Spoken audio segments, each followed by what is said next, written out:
Podcast La Première.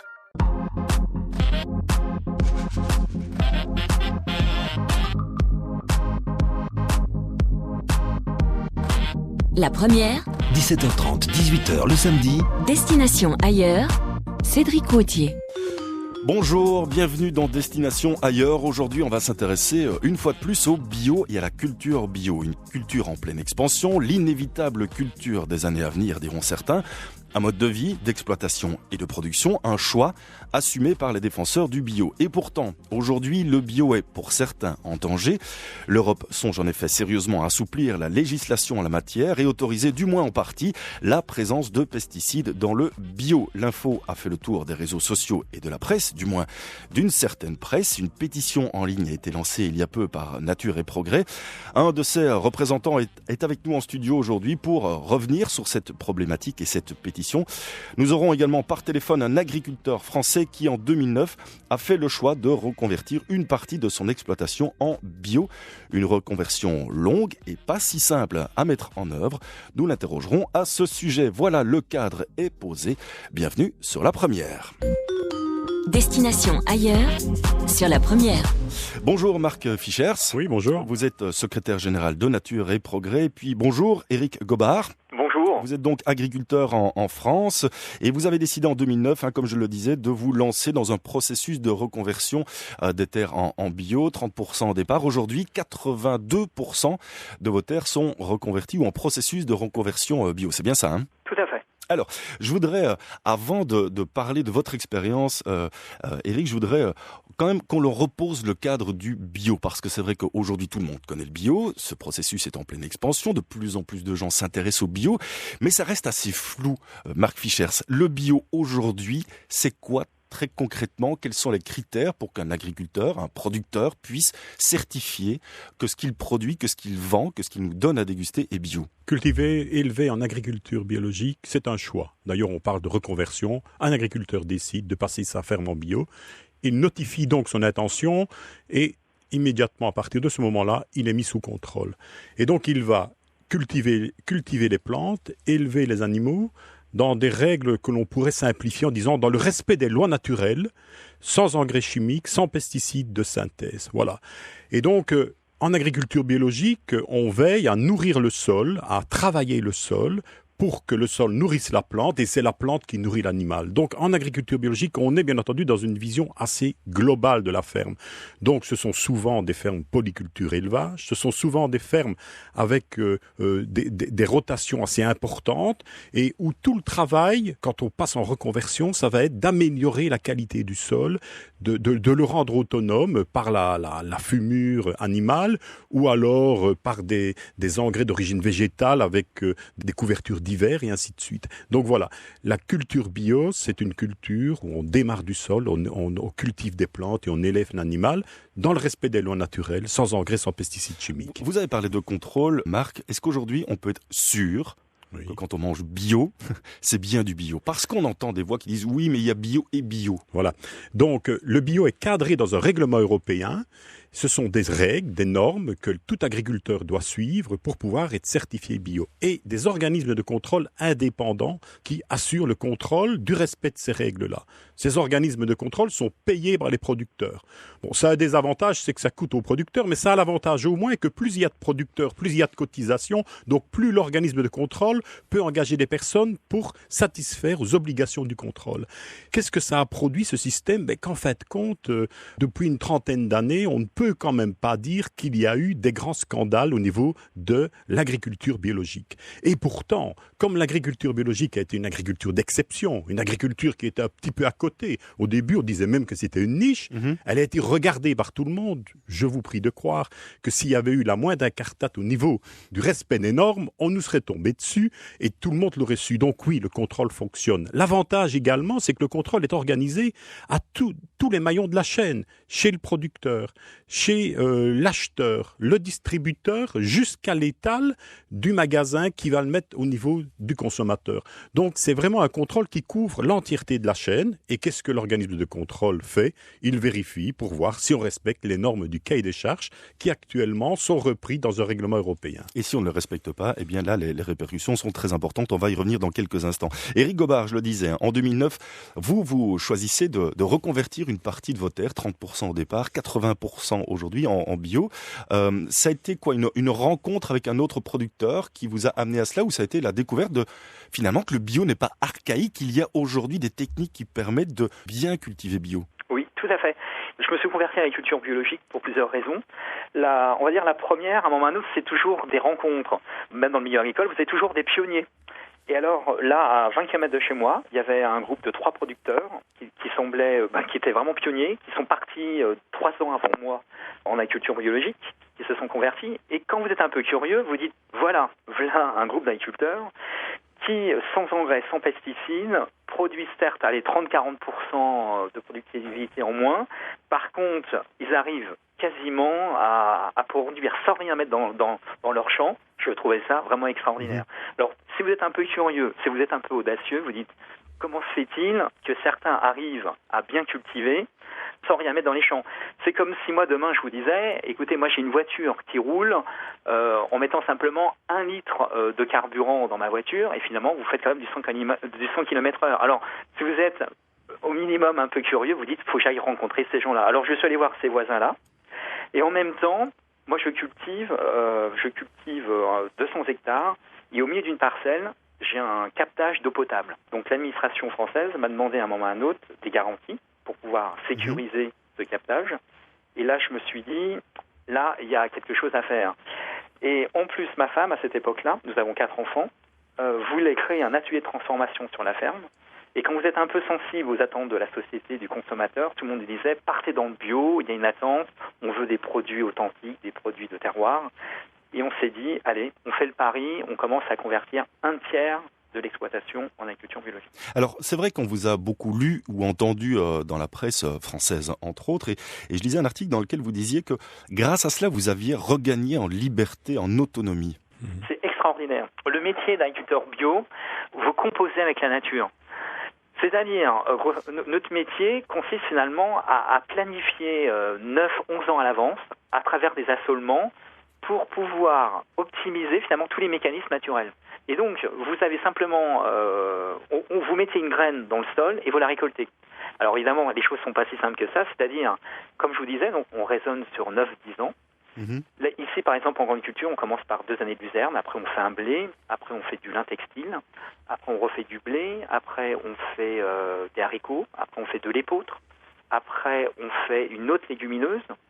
Donc là, on est arrivé à la 8e année. On refait par exemple des fèves ou des févroles pour finir sur du sarrasin. Et donc c'est la succession des différentes cultures qui fait que le sol s'enrichit, il devient vivant. Le fait d'alterner plein de cultures, ça permet de désherber naturellement nos sols. C'est vraiment extraordinaire. Comme le disait Marc, on joue uniquement avec les mécanismes naturels de notre exploitation. Marc Fichès, oui, vous êtes secrétaire général de Nature et Progrès. Avec Éric Gobard, on parlait de processus de reconversion. Ça veut dire qu'on ne peut pas, en tant qu'agriculteur ou producteur, du jour au lendemain, se dire « moi, je fais du bio ». Ah non, bien entendu. Quand on décide de passer en agriculture biologique, il y a un processus de reconversion qui va jusque 2 ans. Et ce processus-là, en fait, permet à l'agriculteur de rentrer dans le système. Donc, les terres, auparavant, elles étaient peut-être traitées avec des pesticides. Eh bien, ça permet que ces pesticides-là soient éliminés. Et on parle souvent 2 ans de reconversion, mais en fait, ça prend plus de temps parce que, monsieur ici Godard parlait de 9 ans d'assolement. Oui, tout à fait, parce qu'une ferme en bio, eh bien, il faut le temps que la terre se renourrisse et que la terre redevienne vivante, que la terre utilise les matières organiques qui sont apportés par les cultures précédentes parfois pour redévelopper une vie et pour redévelopper un sol qui permet de nourrir les cultures. Et donc oui, ça prend 2 ans techniquement au niveau du contrôle bio, mais au niveau de la vie de la ferme, on est quand même parti sur une période de 5, 6, 7 ans avant que la ferme tourne bien au bio. Est-ce que c'est pas trop compliqué ça, Éric Gobard, de gérer cette période de reconversion? Est-ce que de temps en temps, on n'est pas un peu découragé en disant « Waouh, c'est quand même compliqué ». Non, parce qu'on est très surpris les premières années. On s'aperçoit, sans mettre d'engrais, sans de pesticides, on arrive à avoir des... Comme je vous disais, en productivité, d'ailleurs, des centres de recherche publics l'ont démontré, on perd entre 25 et 30% de productivité. C'est pas grand-chose. C'est-à-dire, d'un seul coup, uniquement en composant avec la nature, vous arrivez aux mêmes performances. Et c'est extraordinaire.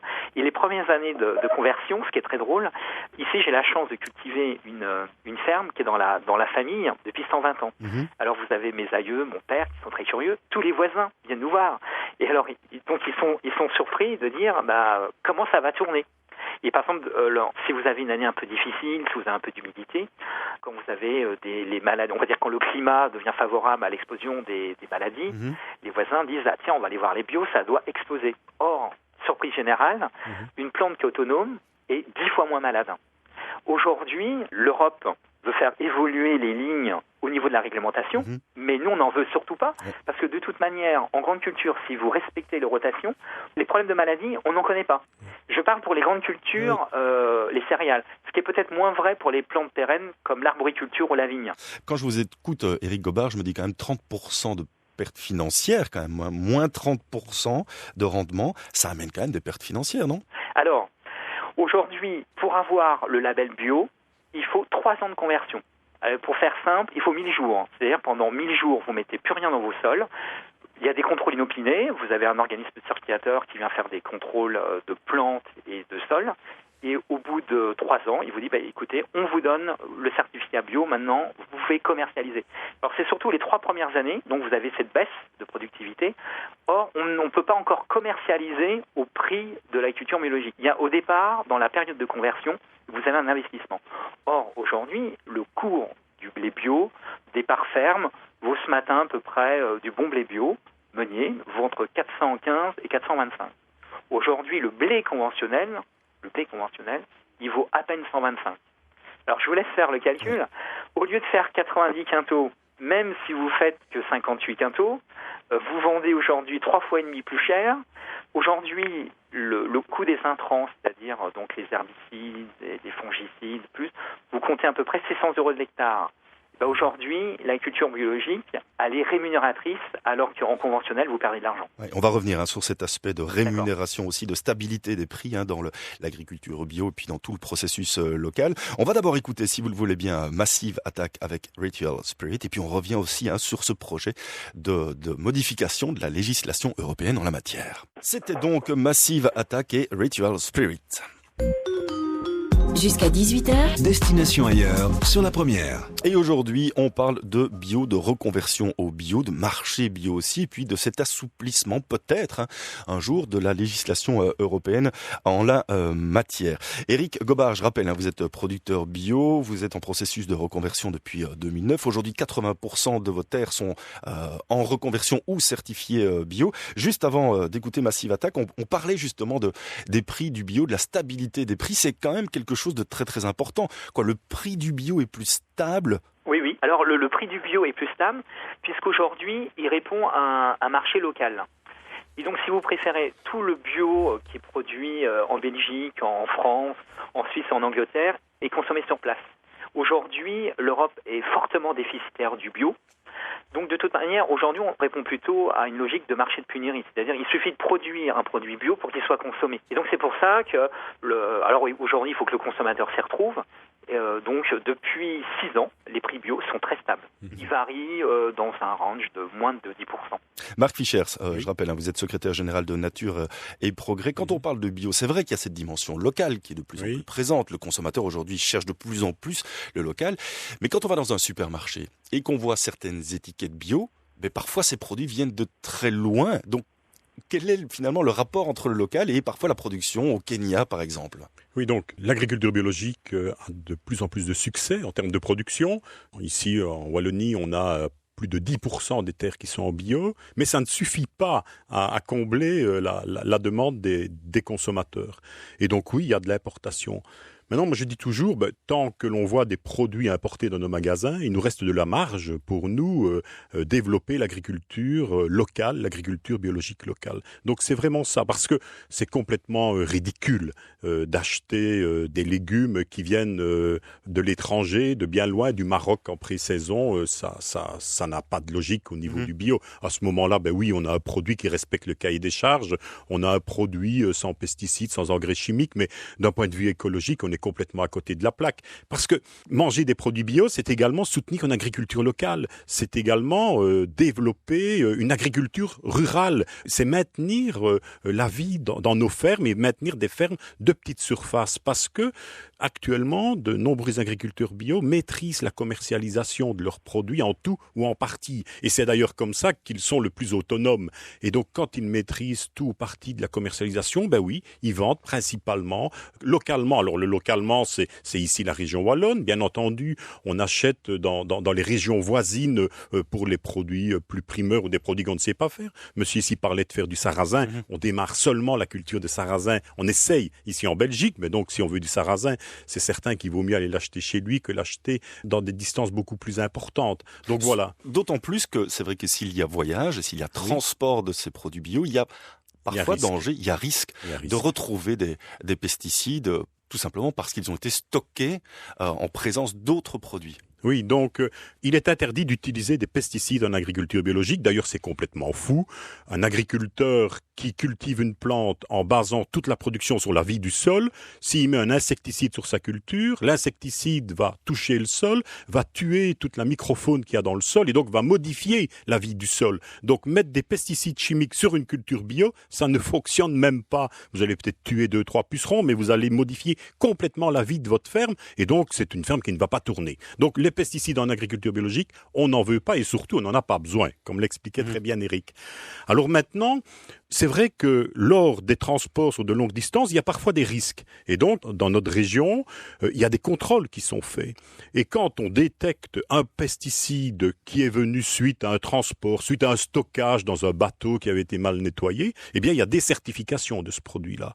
Il est interdit, il n'est pas possible de retrouver un produit bio, même s'il a été pollué, avec une substance pesticide ou autre, à des teneurs faibles, il n'est pas possible de le retrouver dans le commerce. Donc, quand on parle pesticides en bio, on ne parle pas traitement. Les traitements, l'agriculteur qui ferait ça, ce serait de la folie. Et puis après, les risques sont tellement élevés pour lui qu'il y en a très peu qui peuvent jouer à ce jeu-là. La majorité des problèmes de pollution que l'on a sont dus au transport, sont dus au stockage et donc sont dus sur les grandes distances. Donc, prendre des règles strictes au niveau européen sur l'exclusion des produits qui ont été accidentellement pollués par des pesticides, ça protège également le marché de nos agriculteurs. Éric Gobard, aujourd'hui, est-ce que votre production est absolument sans pesticides? Est-ce qu'aujourd'hui, si je mange votre blé, je suis sûr de ne retrouver aucune trace de pesticides, même si ces pesticides viennent des voisins? Oui, comme le disait Marc, donc nous avons une obligation de résultat. C'est-à-dire, les produits certifiés ont été contrôlés. C'est-à-dire, nous sommes une agriculture qui est 100% contrôlée. Comme le disait Marc, on est mis sous contrôle. Nous avons des contrôles inopinés. Souvent, au mois de juin, mon organisme certificateur vient faire des échantillons de sol, vient prendre des épis. Nous, on produit un peu de farine. Donc, il prend aussi des échantillons de farine. Donc, tout est mis sous contrôle. Aujourd'hui, vous êtes la millième personne à me poser la question, savoir s'il y a des pesticides. Il n'y a aucun intérêt à vouloir détourner le système, puisqu'aujourd'hui, c'est un système qui est vertueux et en plus qui est rémunérateur, si j'ose dire. Et alors, pourquoi voudriez-vous contaminer un lot qui sera de toute manière tôt ou tard contrôlé, et on va dire vous allez faire perdre à votre lot 2 à 3 fois aujourd'hui sa valeur. Vous voyez un peu, c'est comme si demain un bijoutier voulait transformer un lingot d'or dans un lingot de zinc. Si vous avez un lingot d'or, vous faites au contraire tout, vous prenez toutes les dispositions pour protéger cet or. Là aujourd'hui, c'est la même logique pour un agriculteur bio, puisque vous avez pris, on va dire, toutes les dispositions, vous avez pris tous les soins pour avoir des terres après 3 ans de conversion, parce que c'est un investissement, comme je vous disais au départ, une fois que le système est lancé, au contraire, vous prenez toutes les dispositions pour protéger vos cultures. Votre organisation Nature et Progrès a lancé il y a quelques jours une pétition en ligne contre ce projet d'assouplissement de la législation européenne. On va essayer d'être très clair et très concret sur ce qui se passe aujourd'hui, ce qui est en discussion au niveau du Parlement. Est-ce que vous ne voulez absolument pas ? Donc oui, la Commission avait donné des règles et des directives au niveau de la révision du règlement européen assez ambitieuses et très intéressantes. Et notamment, il reprenait ce que l'on fait ici, ce que j'expliquais tout à l'heure. Donc quand il y a présence fortuite et accidentelle de pesticides au-dessus d'un certain seuil, il y a des certifications. Et comme je disais, ça concerne principalement tout ce qui est exporté et les lieux de stockage. C'est quoi le seuil ? Le seuil que nous avons en Belgique, c'est 1,5 fois la LOQ. La LOQ, c'est la limite de quantification. Donc, c'est la limite que le laboratoire prend pour dire il y a tel pesticide dans tel produit et je peux le quantifier. Donc, c'est une limite excessivement basse. On ne sait pas aller plus bas que ça. Donc, c'est ce qu'on appelle le zéro de détermination, en fin de compte. Voilà. Et le Parlement européen a fait une contre-proposition où il dit non, s'il n'y a pas de faute reconnue de l'agriculteur, il ne peut pas, ou de faute reconnue de l'importateur également, parce que bon, il peut y avoir des fraudes à ce niveau-là, eh bien, il n'y a pas des certifications. Et donc, nous autres, ici, on va avoir une norme qui va en fait compte diminuer, puisque actuellement, ce qui est décertifié dans le cas de pollution ne le serait plus. Nous ne sommes pas d'accord. Un deuxième point également, c'est que la Commission partait dans un principe de dire il ne peut pas y avoir d'exploitation mixte, où on mélange le bio et le non-bio. Ça veut dire que, bien entendu, quand on démarre, il y a conjointement culture chimique et culture bio, mais que l'agriculteur doit aller vers du 100% bio. Et mieux, les unités de transformation, c'est surtout là qu'il y a des problèmes parfois, les unités de transformation, elles également, doivent avoir des sièges séparés, bio et non bio. Et ça aussi, le Parlement européen remet en cause et voudrait tolérer des unités mixtes, ce qui est tout à fait ridicule. En plus, même intellectuellement, c'est pas possible. On ne sait pas faire du bio le matin et du conventionnel l'après-midi, ça va pas. Donc voilà, ce sont c'est contre ces mesures-là que l'on est en train de réagir, qu'on interpelle nos parlementaires. Ici en Belgique, ils sont bien entendu tous derrière nous, que l'on interpelle également les parlementaires européens pour leur dire, faites attention, L'agriculture biologique, oui, c'est une agriculture de moyens, c'est une agriculture qui doit arriver à un résultat, et on doit répondre à la demande des consommateurs, puisque quand on a posé la question aux consommateurs, 88% des consommateurs ont dit un produit bio, c'est sans pesticides. Donc, point à la ligne, il ne faut pas revenir là-dessus. Voilà. Donc ça, c'est la grande négociation. On a encore pour quelques mois, parce que au niveau de l'Europe, ça se négocie sûrement et lentement, mais on a encore quelques mois pour discuter. Éric Gobard, agriculteur certifié bio, du moins en partie. Quel est le poids de l'agriculteur bio, justement, dans ces démarches, dans ces négociations ? Est-ce qu'aujourd'hui, vous sentez que vous avez un poids ? Oui, alors nous sommes regroupés en syndicats et aujourd'hui, notre position est très stricte, c'est qu'on veut aucune tolérance. Aujourd'hui, aucune tolérance vis-à-vis des pesticides et des engrais. Un agriculteur bio, justement, a choisi ce mode d'agriculture pour être complètement autonome et indépendant. Et on ne veut surtout pas revenir sur un éventuel système où il y aurait... Vous imaginez pour un consommateur, si vous apprenez finalement, on commence à tolérer aujourd'hui des traces de pesticides. Or, aujourd'hui, je ne suis pas médecin, mais en toxicologie, on sait bien que des fois, des faibles doses peuvent occasionner des dommages. Et donc aujourd'hui, notre position de paysans bio, c'est qu'on ne veut aucun pesticide, aucun OGM dans les filières bio. Voilà, la suite de ces négociations, ce sera à découvrir dans les prochains mois ou prochaines années. Merci beaucoup à tous les deux. Merci Marc Fischers. Je rappelle, vous êtes secrétaire général de Nature et Progrès. Puis merci aussi Éric Gobard, producteur bio en France, en Seine-et-Marne. Et pour tous ceux et celles qui sont intéressés par cette pétition que vous avez mis en ligne, vous pouvez aller faire un petit tour sur le site www.natpro.be. Dans quelques instants, c'est l'actu francophone. Excellente soirée à toutes et tous et puis à très bientôt sur La Première.